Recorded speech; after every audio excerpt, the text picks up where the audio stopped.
제6장.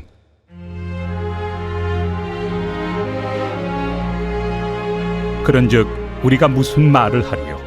은혜를 더하게 하려고 죄에 거하겠느냐? 그럴 수 없느니라. 죄에 대하여 죽은 우리가 어찌 그 가운데 더 살리요? 무릇 그리스도 예수와 합하여 세례를 받은 우리는 그의 죽으심과 합하여 세례를 받은 줄을 알지 못하느냐? 그러므로 우리가 그의 죽으심과 합하여 세례를 받음으로 그와 함께 장사되었나니, 이는 아버지의 영광으로 말미암아 그리스도를 죽은 자 가운데서 살리심과 같이 우리로 또한 새 생명 가운데서 행하게 하려 함이라. 만일 우리가 그의 죽으심과 같은 모양으로 연합한 자가 되었으면 또한 그의 부활과 같은 모양으로 연합한 자도 되리라. 우리가 알거니와 우리의 옛사람이 예수와 함께 십자가에 못 박힌 것은 죄의 몸이 죽어 다시는 우리가 죄에게 종노릇하지 아니하려 함이니, 이는 죽은 자가 죄에서 벗어나 의롭다 하심을 얻었습니다. 만일 우리가 그리스도와 함께 죽었으면 또한 그와 함께 살 줄을 믿노니, 이는 그리스도께서 죽은 자 가운데서 살아나셨음에 다시 죽지 아니하시고 사망이 다시 그를 주장하지 못할 줄을 알미로라. 그가 죽으심은 죄에 대하여 단번에 죽으시며 그가 살아계심은 하나님께 대하여 살아계심이니, 이와 같이 너희도 너희 자신을 죄에 대하여는 죽은 자요 그리스도 예수 안에서 하나님께 대하여는 살아있는 자로 여길지어다. 그러므로 너희는 죄가 너희 죽을 몸을 지배하지 못하게 하여 몸의 사욕에 순종하지 말고, 또한 너희 지체를 불의의 무기로 죄에게 내주지 말고, 오직 너희 자신을 죽은 자 가운데서 다시 살아난 자같이 하나님께 드리며 너희 지체를 의의 무기로 하나님께 드리라. 죄가 너희를 주장하지 못하리니, 이는 너희가 법 아래 있지 아니하고 은혜 아래 있습니다. 그런즉 어찌하리요? 우리가 법 아래 있지 아니하고 은혜 아래 있으니 죄를 지으리요? 그럴 수 없느니라. 너의 자신을 종으로 내주어 누구에게 순종하든지 그 순종함을 받는 자의 종이 되는 줄을 너희가 알지 못하느냐? 혹은 죄의 종으로 사망에 이르고 혹은 순종의 종으로 의에 이르느니라. 하나님께 감사하리로다. 너희가 본래 죄의 종이더니 너희에게 전하여 준 바 교훈의 본을 마음으로 순종하여 죄로부터 해방되어 의에게 종이 되었느니라. 너희 육신이 연약함으로 내가 사람의 예대로 말하노니, 전에 너희가 너희 지체를 부정과 불법에 내주어 불법에 이른 것 같이 이제는 너희 지체를 의에게 종으로 내주어 거룩함에 이르라. 너희가 죄의 종이 되었을 때는 의에 대하여 자유로웠느니라. 너희가 그때 무슨 열매를 얻었느냐? 이제는 너희가 그 일을 부끄러워하나니 이는 그 마지막이 사망입니다. 그러나 이제는 너희가 죄로부터 해방되고 하나님께 종이 되어 거룩함에 이르는 열매를 맺었으니 그 마지막은 영생이라. 죄의 삭은 사망이요 하나님의 은사는 그리스도 예수 우리 주 안에 있는 영생입니다. 안녕히 계셨습니까? 강사님께서 그 로마서 6장에 대한 오늘 아침에 묵상할 그 내용을 주셨습니다. 그래서 뭐 아침에 메시지를 전하는 건 아니고 묵상을 돕기 위해서 그 강사님이 주신 그 내용을 간략하게 좀 설명을 드리고 이제 각자가 묵상하면서 조용한 그런 시간을 가지시면 되겠습니다. 이번 주제가 성령 안에 사는 삶으로 로마서 6장, 7장, 8장 뭐 이렇게 이 말씀을 중심으로 해서 메시지도 전하시게 되고 또 저희들이 묵상하면서 생각하게 되는 그런 기간인데, 오늘 아침에는 그 주제가 로마서 6장이고 우리 지체는 무기다 하는 것이죠. 이게 우리 육체는 뭐 선하거나 악하거나 그렇지 않습니다. 우리 성령의 지배를 받으면 좋은 무기가 되는 것이고, 육신의 지배를 받으면 악한 데 쓰는 그런 무기가 되는 것이죠. 그 로마서 6장 19절에 거기 기록이 되어 있는데, 너희 육신이 약함으로 내가 사람의 예대로 말하노니 전에 너희가 너희 지체를 부정과 불법에 내주어 불법에 이른 것 같이 이제 너희 지체를 의에게 종으로 내주어 거룩함에 이르라. 그래서 이렇게 할 수 있는 그 이유는 그리스도께서 십자가에 죽으실 때 그 육체와 함께 정과 욕심을 우리가 못 박았다. 갈라디아서 5장 24절에 그 정욕과 탐심을 못 박았다. 어제 저녁에도 우리가 말씀을 들었습니다만, 죽은 사람에게는 어떤 죄에 대한 벌을 요구하지 않습니다.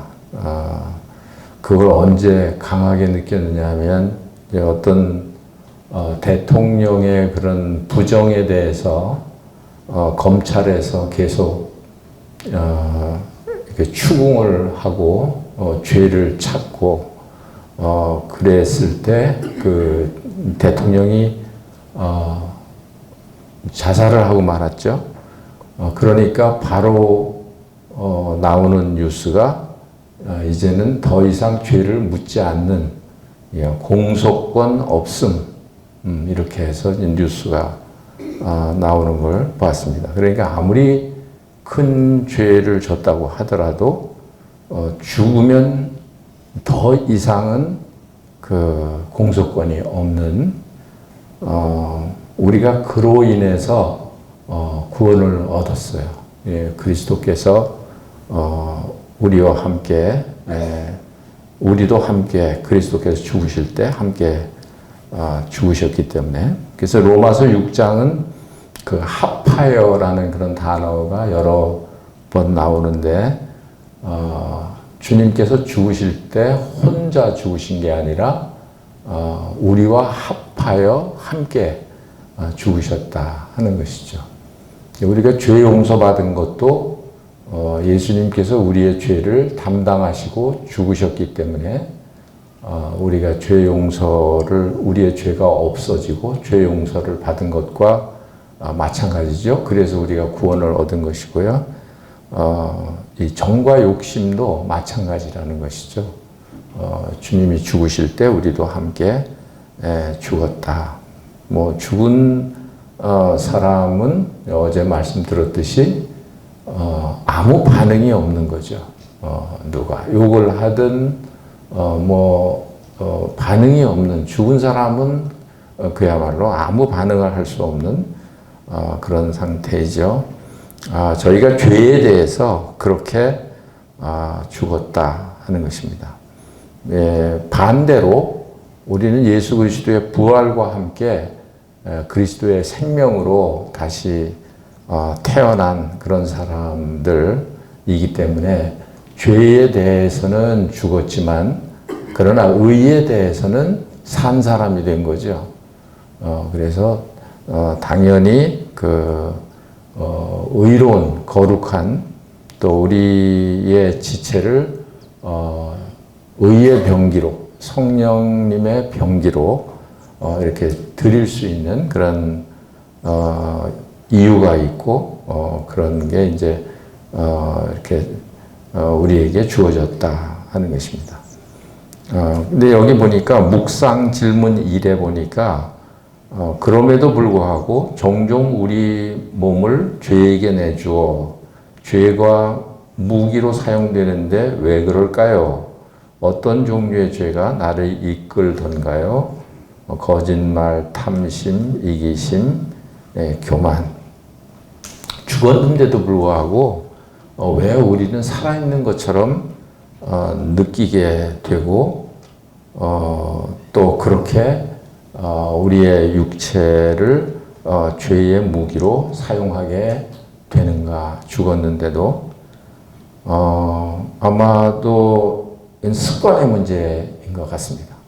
우리가 믿기 전에는 우리의 지체를 죄의 병기로 계속해서 주님을 만나기 전까지 계속해서 그렇게 사용되어 왔기 때문에 그 사용되어진 것이 습관이 되어 있는 것이죠. 우리 몸이 그렇게 습관이 되어 있는 것이죠. 그래서 의에게 종으로 드리는 것보다는 죄에게 우리의 몸을 무기로 사용하는 것이 더 쉽게 된 거죠. 그렇게 습관이 되어 있기 때문에 제가 송파에 살다가 의정부로 이사를 했는데 예배당에 와서 집에를 가려고 하는데 무의식적으로 그 자동차 핸들을 송파 쪽으로 돌리고 가고 있는 거예요. 가다가 다시 돌아온 적이 한 번 있는데 그게 그냥 여기 뇌 속에 그렇게 습관이 되어 있으니까 내 그 사실과는 다르게 그렇게 이제 움직이는 것을 보게 되는데 죽은 게 사실이지만 그러나 우리에게 있는 그런 육체의 그런 습관 때문에 우리가 죄에 끌리게 되고 이렇게 된다. 근데 이제 중요한 것은 그것이 정체가 뭔지를 우리가 알아야 된다는 것이죠. 이게 정말 육체냐 그렇지 않느냐 하는 걸 정체를 확실하게 알아야 하는데 어떤 때 우리는 그것도 잘 인식을 못할 때가 많이 있습니다.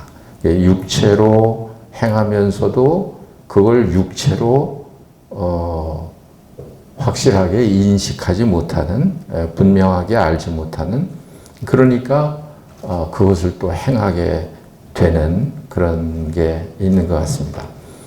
그러니까 여기 예를 들어서 뭐 거짓말, 탐심, 이기심, 교만 이렇게 써놓으셨는데 갈라디아서 5장 19절에 보면 그 육체의 일은 분명하니 이렇게 시작하고 있습니다. 그러니까 육체의 일을 분명하게 우리가 알아야 한다. 곧 음행과 더러운 것과 호색과 우상 숭배와 주술과 원수를 맺는 것과 분쟁과 시기와 분냄과 당짓는 것과 분열함과 이단과 투기와 술 취하고 함과 방탕함과 또 그와 같은 것들이라. 전에 너희에게 경계한 것 같이 경계하노니 이런 일을 하는 자들은 하나님의 나라를 유업으로 받지 못할 것이요. 그러니까 이것을 분명하게 알면 경계하게 되는데 분명하게 모를 때는 경계를 또 못하게 되니까 이제 육체에 빠지게 된다 하는 것입니다. 근데 왜 이렇게 살아야 하느냐 하면 그 열매를 자기 자신이 먹는 것이기 때문에 그렇습니다. 육체를 위해서 살면 반드시 그 육체의 열매가 맺히게 되는데 그것은 아주 우리에게 사망의 열매를 맺히게 되기 때문에 모든 고통이 그 육체의 열매에서부터 나오는 것이죠. 아무리 지금 당장은 그게 좋게 보이고 달게 보이고 자기가 이득을 취하는 것처럼 욕심을 취할 수 있는 것처럼 그렇게 보이지만 그러나 그것은 자기가 이렇게 생각하든지 저렇게 생각하든지 결과는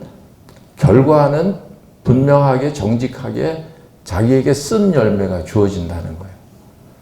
그래서 우리가 알지 못하는 그런 고통이 우리 신앙생활 하는 중에도 그런 지배를 받게 된다 하는 것입니다. 그런데 의의 그런 무기로 우리 육체가 사용될 때는 그 결과, 그 열매도 분명히 좋은 열매가 맺히는 거죠. 영생의 그런 열매. 그러니까 그 생명의 열매. 그러니까 그 생명의 열매는 우리에게 얼마나 그 생명의 그 풍요로운 것을 가져다 주는지요. 그러니까 우리가 이렇게 살든 저렇게 살든 우리가 사실은 선택할 수 있는 건데, 근데 그 열매도 우리가 거부할 수 없는 것이다. 그 어떻게 사느냐에 따라서 우리가 그 열매를 받게 된다. 예, 그리스도 안에서 풍성하고 좋은 그런 성령의 열매를 맺고 살려고 한다면 우리는 성령을 좇아서 행할 때만 그런 열매를 우리가 맺고 살게 된다. 다시 말씀드리지만 욕심을 위해서 우리의 지체를 욕심에 이렇게 내어줄 때는 욕심을 취하는 것 같아도 그걸 취할 수 없고 그런 것을 오히려 다 잃어버리게 되고 고통의 그런 그 쓴 열매를 우리가 계속 경험할 수밖에 없다 하는 것입니다. 그래서 은혜를 더하게 하려고 죄에 거하겠느냐, 그럴 수 없다 하는 것입니다. 의 안에서 우리가 이 풍성한 그런 삶을 누리게 하기 위해서 그렇습니다. 성경 말씀 한 구절만 더 읽어드리고 각자가 묵상하는 그런 시간을 갖도록 하겠습니다. 잘 아시는 갈라디아서 2장 20절입니다. 내가 그리스도와 함께 십자가에 못 박혔나니 그런즉 이제는 내가 사는 것이 아니요 오직 내 안에 그리스도께서 사시는 것이라.